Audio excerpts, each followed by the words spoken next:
কিছুদিন আগে সিআইডির একটা দক্ষ এজেন্ট ফেডিক, যেটা সবাই মনে করতো কিন্তু আসলে ও দক্ষ না, ও মারা গেছে।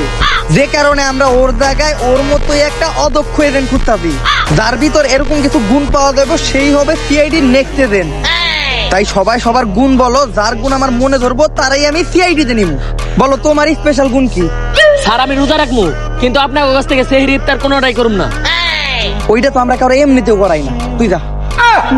এই নেক্সট, কত স্পেশাল গুণ কি? স্যার আমার হাতের পেশি এমন শক্ত, আমি এটা দিয়ে দাহা দিয়ে পাহাড় ভাঙ্গা লাইতে পারি। দয়া, ও তো দেখা যায় তোর দরজা ভাঙ্গার চাকরি খেয়ে যাইছে। এই তুই বেরো।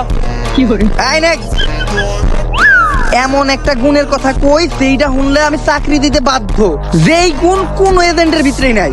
স্যার আমি চাকরি করবো কিন্তু কোনো বেতন নিবো না। ও সিলেক্টেড। কি গুণ ওর ভিতরে, ওর চাকরি কনফার্ম।